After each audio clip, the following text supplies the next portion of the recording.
오늘 이 말씀의 내용을 11절, 12절, 13절 세 절 말씀을 드렸는데 사실 오늘 여러분들에게 드리고자 하는 말씀은 13절 말씀입니다. 13절. 근데 11절, 12절은 어떻게 보면 이 끼워 넣기를 했는데 말씀을 가지고 끼워 넣기 했다 그러면 이상하지만 뭔가 이렇게 연관성이 있기 때문에 우리 함께 말씀을 상고하면서 오늘 핵심적인 내용은 13절에 있는 말씀의 내용. 그래서 여러분들이 우리 11절, 12절, 13절을 보면서 우리 함께 은혜를 나누는데 우리 11절 말씀을 다 같이 한번 읽어봅니다. 경우에 합당한 말은 아로 새긴 은장반의 금사관이라. 여러분 은쟁반도 그냥 쟁반이 아니고 아로 새긴 은쟁반. 그리고 아름다운 쟁반이라 은쟁반. 그리고 음쟁반의 금사과, 음쟁반의 금사과. 여러분 무엇을 가지고 이렇게까지 극칭을 하면서 표현을 했는가 하면 바로 그 경우에 합당한 말. 여러분 경우에 합당한 말이 어떤 말이라고 생각하세요? 경우에 우리가 서로 이렇게 막 싸울 때 보면 경우가 틀렸니? 경우에 맞니? 안 맞니? 뭐 경우가 잘못됐니? 내가 뭐를 잘못했냐? 뭐가 경우에 어긋나냐? 막 이렇게 이야기를 해요. 근데 여기 경우에 합당한 말이라고 말하는 것은 상대가 이해된 가운데서 내가 할 수 있는 말이에요. 여러분 경우에 합당한 말이라는 것은 우리는 어떻게 생각하면 바른 소리라고 생각해요. 바른 소리. 바른 소리. 이제 한 가지 예를 들어서 어떤 집사님이 그냥 서리 집사님도 아니고 교회 중직자가 술을 먹었어요. 술을. 그럼 우리 생각에는 교회 중직자가 술을 먹어서 되겠느냐? 안 된다. 바른 말이잖아. 틀린 말이 아니에요. 근데 경우에 합당한 말은 그 말이 아니에요. 그 말이. 우리는 경우에 합당하다 그러면 자꾸 바른 소리라고 생각해요. 경우에 합당한 말은 뭔가 하면 상대방이 수용할 수 있는 가운데서 내가 뭔가 깨달음을 줄 수 있는 것. 수용되지 않는 말은 해봐야 아무 소용이 없어요. 오히려 뭔가 반감만 일으키고 그래서 막 싸울 때 경우에 맞나 안 맞냐 하는 것은 상대방이 이해되지 않은 가운데 내게서 이미 뱉어지는 말이 상대방을 분노케 하는 것, 오히려 뭔가 이렇게 속상하게 하는 것. 경우에 합당한 말은 은쟁반의 금사가라. 은쟁반. 여러분 은쟁반의 금사가라고 하는 것은 어떤 장식품을 생각해 보세요. 얼마나 그 극칭을 한, 얼마나 아름다운, 얼마나 귀한 그건가. 어떤 말이 경우에 합당한 말이. 그래서 경우에 합당한 말이라고 하는 것은 상대가 이해된 가운데 내가 할 수 있는 그 말이 되어져야 돼요. 근데 우리는 이 언어가 참 중요한 것을 알면서도 우리가 그걸 잘 못할 때가 있는데 여러분 정말 언어 생활이 굉장히 중요하다고 하는 것을 아셔야 돼요. 이 말이라고 하는 것은 말의 혀의 권세로 죽고 산다 그랬잖아요. 잠언 22장에 보면 말이 얼마나 중요한 거를 말씀을 하셨어요. 그래서 오늘 그것까지 다 찾아보는 것이 아니라 정말 여러분들은 경우에 합당한 말을 해야 돼요. 특별히 제가 목회자이기 때문에 오늘 여기 우리 부목사님도 계시고 전사님들도 계시지만 특별히 교역자들은 이 말에 참 조심해야 돼요. 말에.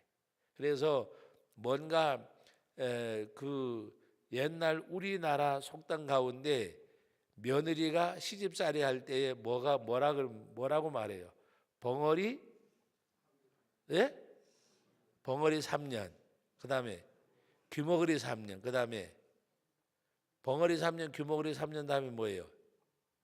눈 뜨고 있는데 보지 못하는 소경으로 3년을 살아야 돼요.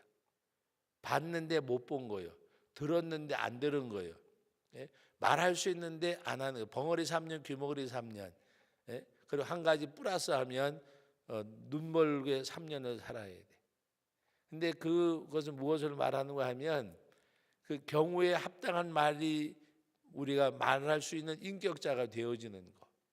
근데 우리는 대개가 어떤 그 정말 큰 거 가지고 다투는 것보다가 작은 것 때문에 우리가 다툴 때가 많이 있어요.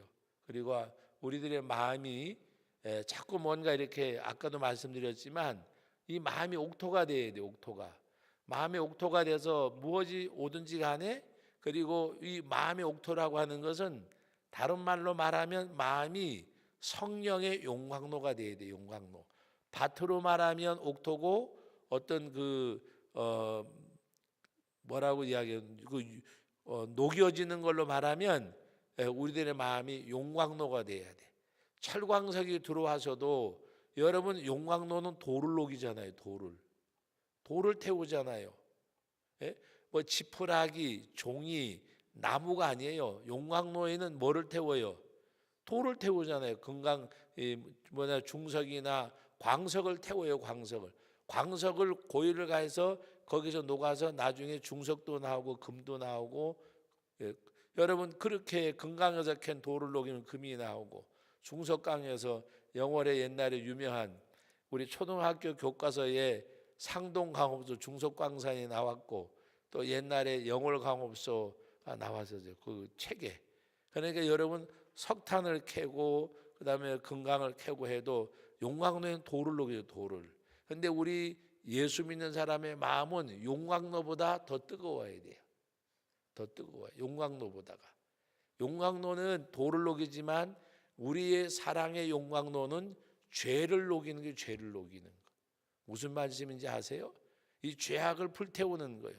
이거는 물로도 안 되고, 우리 찬송가 있잖아요. 물로 씻혀도 불로 태워도 안 되는 건데 뭘로 돼요? 생명으로 밖에는 안 돼요. 우리가 이것을 알아야 돼요. 죄를 용서하고 죄를 불태우는 거는 뭐만 되냐? 피로.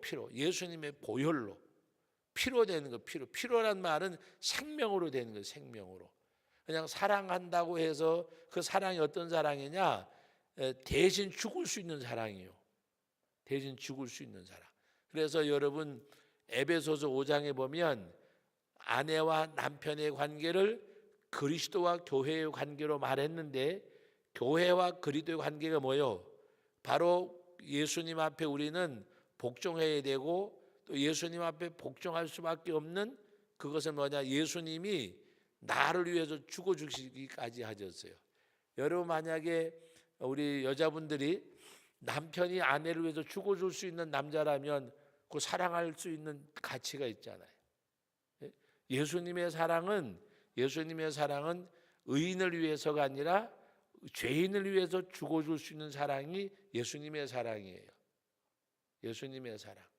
여러분 만약에 내가 우리 제천 시내에도 어떤 목사님이 형제도 아닌데 다른 교단도 다른데 자기 그 신장 때문에 고생하는 목사님을 보고 가서 이렇게 둘이 가가지고 검사해가지고 목사님 한 분이 다른 목사님한테 신장을 떼어줬어요. 자기 가족도 아니에요. 뭐 혈육도 아니고 교단도 다르고, 그런데 목사님이 너무 신장 때문에 투서가 고생하니까 신장을 떼어줬어요. 그런데 예수님의 사랑은 신장을 떼어주는 사랑이 아니라 죽어주는 사랑인데, 의인을 위해서가 아니라 죄인을 위해서. 만약에 제천 시내에서 뭐 도둑질도 하고 사기도 치고 그냥 남한테 욕도 얻어먹고 하여튼 안 좋은 사람을 위해서 내가 신장을 떼어줬든지 그 사람을 해줬다 그러면 오히려 다른 사람에게 욕먹을까봐, 지탄의 대상이 될까봐 못할 거예요. 오히려 뭐 목사님을 위해서 해줄 수 있는 건 있지만, 만약에 그 목사님이 정말 그 보잘것없고 막 그냥 그런 사람을 이제 떼어줬다. 여러분 그러면 어느 게 더 아름다울 것 같아요? 여러분 예수님의 사랑은 생명을 준 사랑이에요. 피로 값지고 주신 사랑. 그러므로 우리가 이 사랑의 농도, 사랑의 질, 사랑의 방법, 사랑의 결과를 알면 정말 내가 예수님의 사랑이 어떤 것인가를 알 수가 있고, 이 사랑이 여러분을 통해서 흘러가야 돼요. 나에게 쏟은 예수님의 사랑이 내게서 머물면 안 돼요. 나를 구원하신 이 사랑이, 이 생명이 나를 살리시고 나를 살려진 그 생명이 나를 통해서 흘러가야 돼요. 무슨 말씀인지 아세요?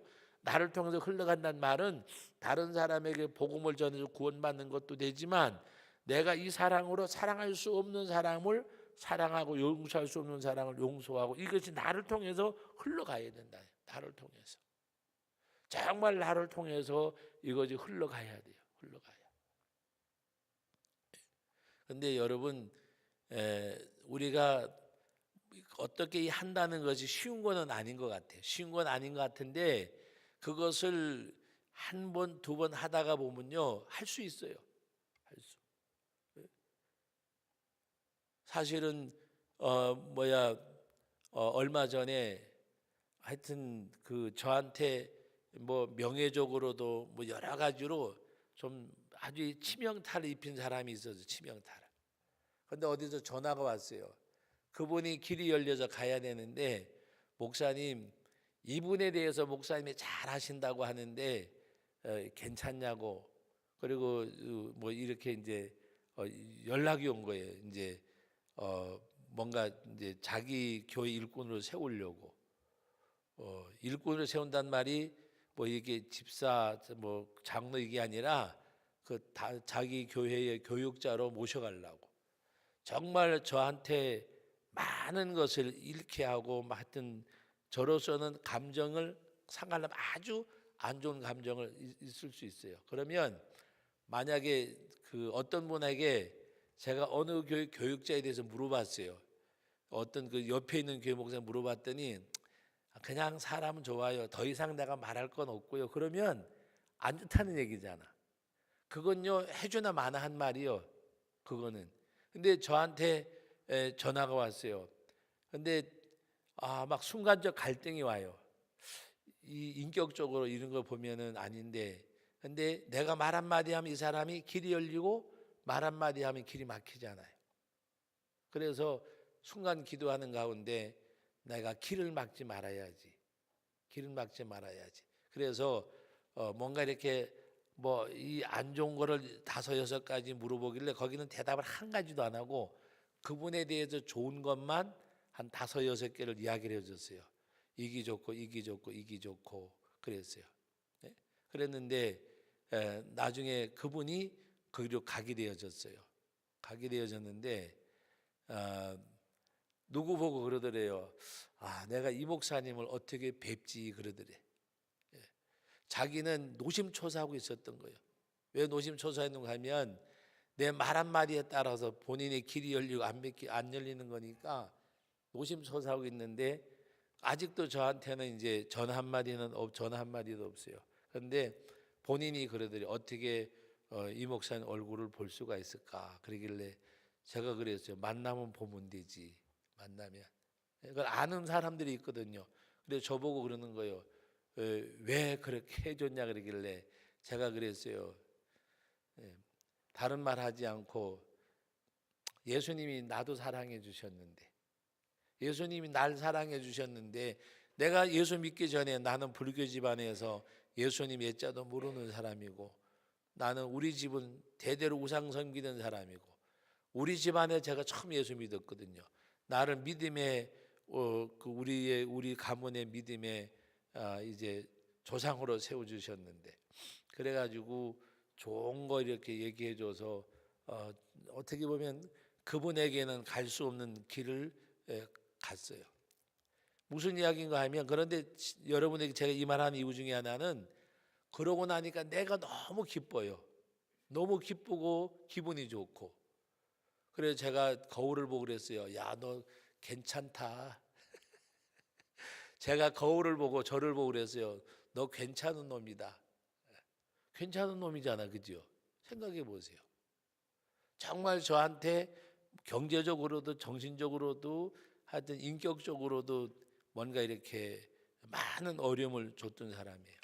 근데 잘 돼야 되잖아요. 잘 돼야. 그 사람이 안 돼가지고 나한테 좋을 게 뭐 있겠어요. 그래서 뭔가 제가 말하면서 얘기하는 거예요.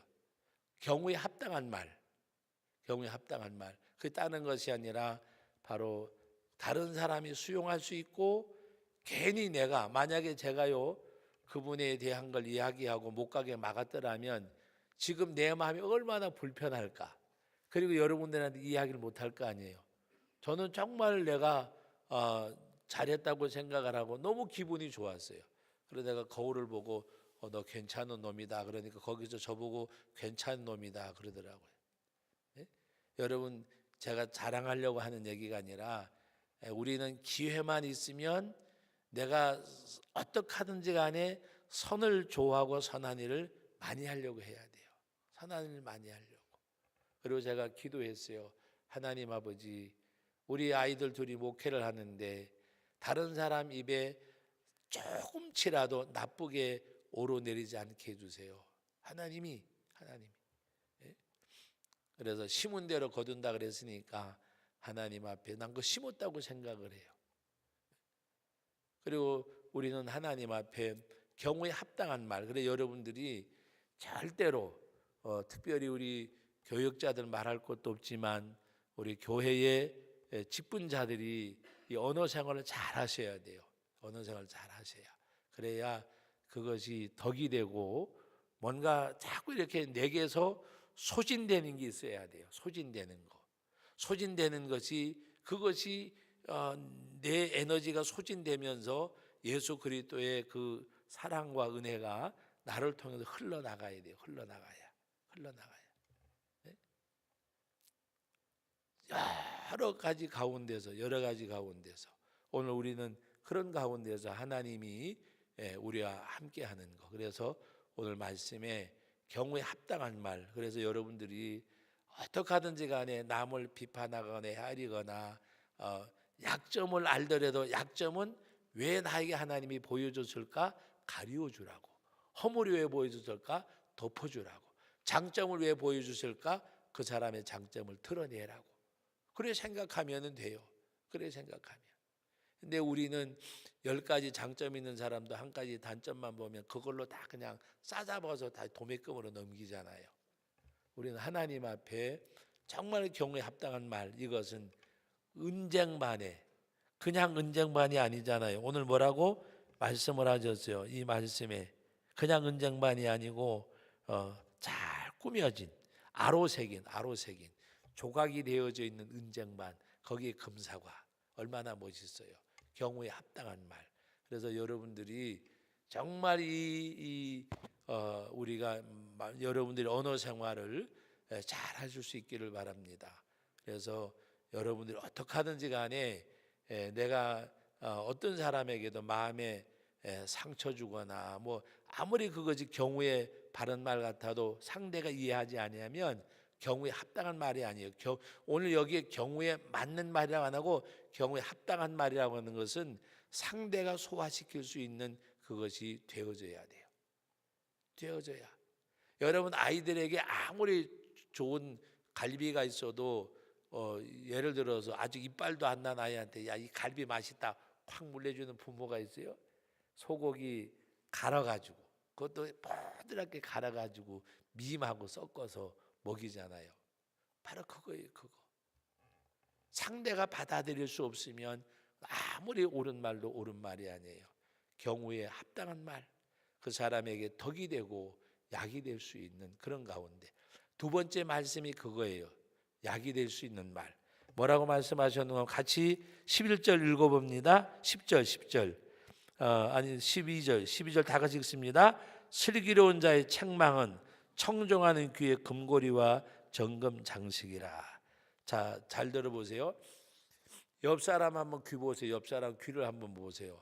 아무것도 안 하고 왔죠. 여기다가 만약에 뭐 귀걸이를 좋은 걸로 했으면 눈이 띄잖아요. 아유, 권사님 귀걸이 샀는가 보네, 예쁘네, 좋네 그러잖아요. 그죠? 근데 오늘 여기 뭐라고 말씀하셨는가 하면 슬기로운 자의 책망은 청종하는 귀의 금고리와 정금 장식이라. 금고리와 정금 장식이라고 말씀했어요. 금고리와. 네? 여러분 어떤 아들이 있었는데 그 아들이 엄마 아빠에게 불만이 많았어요. 그래서 엄마 아빠하고 말다툼하다가 또 아빠는 화가 나서 갔는데 엄마하고 말다툼하다가 엄마한테 낳았으면 책임져야지. 뭐를 해준 게 있다고 나한테 그러냐 그리고 아들 막 퍼붓고 갔어요. 그러니까 엄마 마음에는 못해준 게 뭐가 있는데, 우리 형편에 지한테 하늘을 했는데 이럴 수가 있어. 그리고 나서 막 너무 분해가지고 신앙생활 하는 분이 교회 가서 막 펑펑 울어서 하나님 어떻게 하다 자식은 기업이고 상급이라 나에게 이런 새끼를 줬습니까? 라고 막 울며 기도하는 가운데 어떻게 하면 차라리 무자식 상발장이 막 그러는 가운데 기도하는 가운데 뭐가 싹 스쳐가는데 그런 말이 들리더래요. 위로하라, 위로하라. 하나님 지금 내가 위로를 받아야 되는데 누구를 위로를 합니까? 그래 막 기도를 하는데 따라 위로하라, 위로하라. 그래서 그 마음을 이제 먹고 집에 이래 돌아오는데 달이 휘쩍 박더래요. 근데 너무 달이 예뻐 보이더래요. 아마 보름달쯤 되었는가 봐요. 그런데 위로하라는 말이 마음에 생각이 나서 달을 쳐다보니까 여유가 생기더래. 그래 위로하자. 정말 넉넉지 못한 부모 만나서 마음이 상했는데 내가 위로해 줘야지. 그래서 집에 가니까 늦은 시간인데도 애가 안 돌아오는 거예요. 그래서 앉아서 기도하다가 책 보다가 졸다가 하니까 한 2시쯤 돼서 아이가 온 거예요. 살못이 지방에 들어가는데 엄마가 따라서 들어가니까 아이가 깜짝 놀라는 거예요. 그러면서 낮에 하고 간 짓이 있으니까. 근데 엄마 마음은 이제 위로하라는 말로 달빛을 보고 마음이 여유가 생겨서 들어가서 아들 보고 하는 말이 얘야 추운데 왜 늦게 왔냐 일찍 들어오지. 그런데 그러면서 엄마가 뭐라 그런가 하면은 들어와줘서 고맙다. 들어와줘서 친구 집에 가서 외박하지 않고 안도려 늦게라도 들어와서 고맙다. 그리고 이제 아들한테 그러니까 아들이 엄마 미안해. 그러니까 엄마가 하는 말이 정말 엄마가 반성을 많이 했다. 오늘 교회 갔다 오는 길에서 달빛을 보고 하니까 마음이 여유도 생겼고 너를 보니까 고맙고 감사하고 그리고 넉넉지 못한 가운데 흡족하게 해주지 못해서 정말 미안하다. 근데 그 엄마가 미안하다는 그 말이 꾸밈이 아니라 정말 그 엄마 마음속에는 미안한 마음이 들어서 정말 미안하다. 그런데 상황이 이런데 어떡하니? 그러니까 네가 이해를 하고 우리 같이 이렇게 이야기하니까 앉아있던 애가 무릎을 탁 꿇더니 엄마 정말 죄송해요.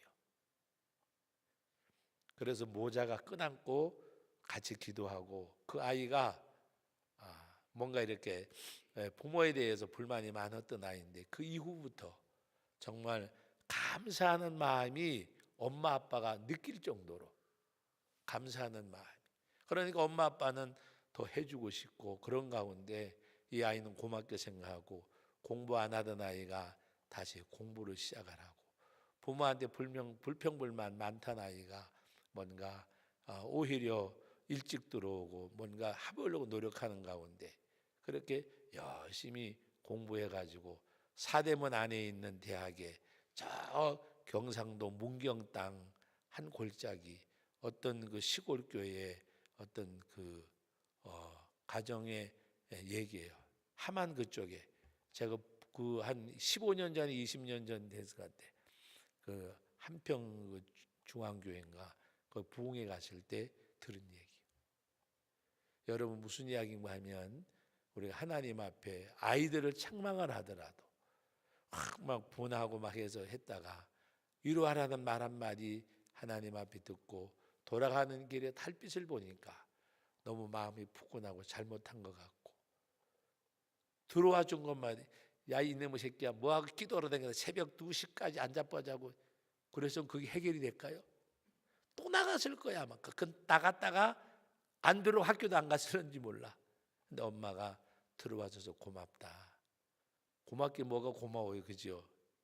늦게 들어왔는데 그래도 고맙다, 감사하다. 그 말 한마디 시작으로 아이의 인생이 바뀐 거예요.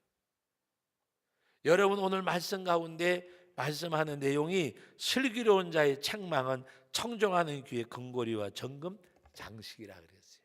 금고리와 정금 장식, 슬기로운 책망, 슬기로운 자의 책망. 그 책망이잖아요. 사랑의 매잖아요. 사랑의 꾸지람이잖아요. 미안하다. 넉넉지 못한 가운데서 너에게 뭔가 마음을 아프게 했구나. 슬기로운 책망, 똑같은 책망이라도 들어와줘서 고맙다. 늦게 들어온 아이가 미안하잖아요. 근데 거기다 대고 야 이놈의 새끼야 새벽 2시가 됐는데 어디가 기자빠 돌아다니 그래도 집구석이라고 자빠져 잘라고 TV에 잘라고 끼들어 앉아 막 그러면 어떻게 됐을까? 예? 여러분 오늘 우리는 책망도 슬기로운 책망. 예? 말과 이 말이 정말 중요한 거잖아요. 예? 오늘 여러분들에게 2가지 말씀드리고 그리고 마지막 3번째 말씀은 뭐냐? 정말 우리는 하나님 앞에 고린도전서 4장에 보면 맡은 자의 구할 것은 충성이라고 했는데 여러분 우리 하나님 앞에 충성해야 돼요. 충성해야 돼요. 여러분 충성이란 말을 제가 한자풀이 하려고 하는 거 아니에요? 가운데 중자에다가 마음 심자가 충자잖아. 예? 가운데 중 마음 심. 충성이 뭐냐? 그 다음에 말씀 원변에다가 이룰성자. 그게 충성이에요. 무슨 말인가 하면 하나님 앞에 내 중심을 하나님 앞에 행함으로 보여주는 것. 말이 아니라 정말 맡은 자의 충성인데 오늘 여러분 뭐라고 말씀하셨는가 하면은 충성된 사자. 충성된 사자는 그를 보낸 이에게 마치 추수하는 날의 얼음냉수 같아서. 추수하는 날의 얼음냉수가 뭐예요? 여러분 저는 도리깨질 정말 잘해요. 도리깨질 해보셨어요? 도리깨질 처마라 그러면 투닥투닥 하는데 싹 들었다가 착 당기면요 콩이 다다닥 갈라지고 저는 이 도리깨질 정말 잘합니다. 제가 자랑이 아니라 어디 있으면 저 불러가 보세요. 얼마나 잘하나. 도리깨질 할 때 콩 떨 때 다 사방 가려놓고 도리깨질 하면 탁씩 돌려서 착 당겨야 돼요. 그러면 착착 붙어가지고 너무 잘 되는 거예요. 그런데 여러분 도리깨질을요 30분 이상만 하고 나면 땀이 비오듯이 해요. 가을 늦더위에. 그럴 때 여러분 수박 화채를 만들어 가지고 거기다 환타를 타서 갖다 줘 보세요. 너무 시원하지. 이 뭐라고 충성하는 자는 추수하는 날에 냉수 같아서 그 주인의 마음을 시원케 한다 그랬어요. 주인의 마음을 시원케 한다. 네? 여러분 이것이 충성된 자는 추수하는 날에 얼음 냉수 같아서 그 주인의 마음을 시원케 한다. 네? 우리 옆 사람한테 인사합니다. 당신은 주님의 마음을 시원케 하시는 분입니다. 시원케 하는 분.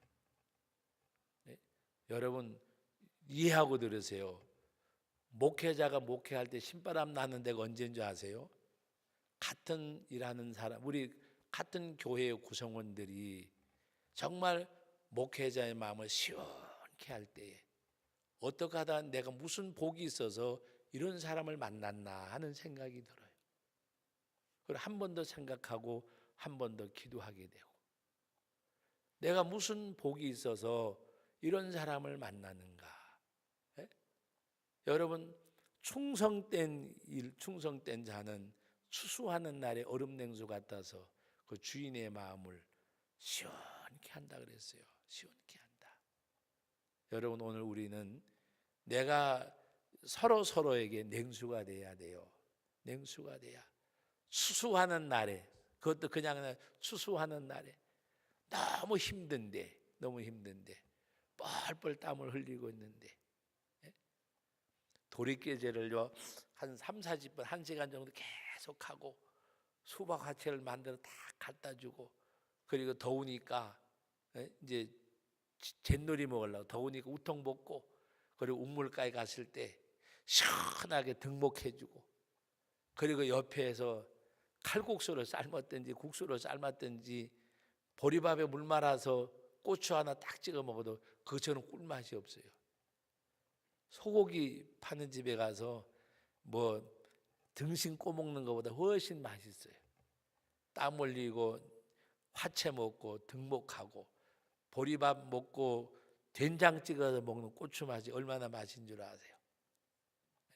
안 믿는 사람은 거기에다가 탁주 한 잔. 예? 여러분, 오늘 우리 예수 믿는 사람들이 서로가 서로에게 시원케 하는 사람이 되어야 돼요. 고마우신 분, 감사한 분. 예? 여러분이 그런 대상자가 돼야 돼요. 정말 고마우신 분, 감사한 분. 예? 내가 뭔가 이렇게 서로가 우리가 일평생 같이 갈 수 없잖아요. 부부도 일평생 같이 못 가는데 같이 갈 수 없잖아요. 때로는 이사도 가고 때로는 서로 방향이 다르기도 하고 그런 가운데서 뭔가 서로가 어떻게 이렇게 헤어질 때 정말 내가 이곳에 와서 제천에 와서 성도교에 와서 장로님, 집사님, 권사님 만나는 거 너무 내가 행복했어. 너무 감사했어. 고마우신 감사한 분. 그렇게 기억돼야 되잖아요. 기억되잖아요. 내가 이 제천 성도교회에서 신앙생활 하다가 어디 갔을 때 정말 좋았던 분, 고마웠던 분. 만약에 예를 들어서 저도 이제 뭐 이렇게 목회 생활이 남은 날보다 이제 지난 날보다 남은 날이 아주 짧게 남았잖아요. 솔직한 얘기 짧게 남았는데 제가 목회를 관두고 제천 성도교회에서 내 젊음을 다 여기다 쏟았는데 그리고 내가 목회를 접고 난 다음에 우리 교회 성도를 생각할 때마다 정말 고마웠던 분, 감사한 분, 정말 내가 목회하는데 정말 하나님 앞에 좋은 동력자. 바울 사도가 기억할 때마다 브리스글라와 아굴라와 스데바나와 베베와 많은 사람들 일컬으면서 너는 그들에게 무난하라. 정말 그들은 나의 동력자요, 나와 함께한 자들이라고 바울이 고백을 했어요. 여러분, 오늘 우리는 하나님 앞에, 우리 하나님 앞에, 우리 주님 앞에, 우리 주님의 마음을 정말 우리 주님의 마음을 시원케 하는 사람, 시원케 하는 사람, 시원케 하는 그런 삶을 사는 우리들. 그래서 오늘 이 마지막 13절 말씀, 충성된 사자는 그를 보낸 이에게 마치 추수하는 날의 얼음 냉수 같아서 능히 그 주인의 마음을 시원하게 하느니라. 시원하게 하느니라. 하나님 앞에 저와 여러분들이 이런 사람이 되어지고 이런 삶을 살아가고 우리 주님의 마음을 시원케 하는 사람, 시원케 하는 사람. 아까 제가 잠깐 예를 들어서 말씀드렸지만 그분이 그러더니 아이고 내가 목사님 얼굴을 어떻게 보지. 만약에 제가 악감정 갖고 그랬으면 그분이 그런 말 하겠어요. 그리고 아마 모르긴 몰라도 본인 생각이 굉장히 고맙게 생각할 거예요. 전화를 하고 싶어도 민곳으로 하지 못하고. 그래서 제가 또 문자 메시지 하나 보내려다가 그거는 오히려 그분한테 또 부담이 될 것 같아요. 문자를 썼었어요. 아무개 목사님 축하드립니다. 이 문자 썼다가 그분이 나한테 전화를 못하는 마음이 있는데 내가 또 문자를 보내면 이거는 또 오버하는 것 같아. 그래서 문자를 썼다가 또 지워버렸어요. 미안하게도 하지 말자. 미안하게도. 만약에 제가 그런 문자를 보내면 굉장히 더 미안해할 거예요. 그럼 미안하게도 하지 말자. 왜? 그 마음에 부담을 주니까 편안하게 해주자. 그래서 그냥 축하한다고 정말 저 축하하는 마음으로 했지만 또 그분의 마음은 한편으로 부담 느낄까 봐 썼던 문자를 지워버렸어요. 여러분, 오늘 우리는 근데 정말 남을 배려하고 배려해 보면 내가 행복해요. 내가 배려를 받는 사람보다가 배려하는 사람이 훨씬 행복해요. 제가 배려에 대해서 설교하는 가운데 중고등부 학생들한테 한번 물어봤어요. 여기는 그래도 좀 시골이니까 그런 걸 별로 없지만 서울에서 제가 아이들 이렇게 섬길 때 얘기해 봤어요. 섬김과 배려에 대해서 이야기하는 가운데 너희들 많은 버스에서 가방을 메고 가다가 의자를 앉았는데 할머니 한 분이 올라왔다. 그래 눈을 감고 가는 게 편하냐 아니면 할머니를 앉혀드리고 그 가방을 할머니 무릎에 놓고 갈 때 어느 것이 마음이 더 즐겁더냐. 아이들이 다 그래요. 힘은 들고 하지만 할머니한테 자리 양보해드리고 할머니가 가방 받아주고 가면서 고맙다 아니에요. 그럴 때 굉장히 마음이 기쁘대요. 그래서 제가 그랬죠. 작은 것에도 큰 기쁨이 있듯이 더 큰 배려는 더 큰 감사를 가져오게 하고 그거는 뭐냐? 내 마음을 넓혀준다. 내 마음을 점점 넓혀주면 네 넓혀진 마음에 무엇을 품느냐에 따라서 나라를 품는 사람은 나라의 일꾼이 되고 무엇을 품느냐에 따라서 된다. 아이들이 다 은혜를 받더라고요. 내 마음이 커지면 커진 마음에 세계가 들어오면 그 사람은 세계적인 사람이 될 수가 있고 민족이 들어오면 민족을 위해 사는 사람이 될 수가 있고 작은 배려와 섬김이 내 마음을 점점 넓혀주고 그리고 하나님이 큰 것으로 채워주시는 은혜. 그래서 아이들에게 만원 버스 이야기를 요새는 뭐 지하철이 그땐 지하철이 없었거든요. 그냥 아이들이 버스를 타면 그냥 차장에 들이밀고 확 들이밀고 출발하면 흔들어서 또 가요. 또 못할 것 같은데 또 다음 정거하면 또 타요. 그런데도 거기서 양보하고 할머니가 가방 받아주시고 고맙다 아니에요 하다 보면 이 아이들의 마음이 커지는 거예요. 여러분 우리는 하나님 앞에 배려와 섬김 이 하나님 앞에 충성된 사자. 그래서 오늘 우리들이 그와 같은 믿음의 삶을 살 수 있는 저와 여러분들이 될 수 있기를 예수님의 이름으로 축복합니다. 거룩하신 아버지 하나님 은혜와 사랑을 감사드립니다. 오늘 이 밤에도 참으로 아버지 하나님 11절서부터 13절까지 귀한 말씀을 대했습니다. 경우의 바른 말은 아버지 하나님 아로새긴 은장반에 금사과 같다고 말씀하셨습니다. 슬기로운 자의 책망은 금으로 만든 귀걸이의 장식과 같다고 말씀하셨습니다.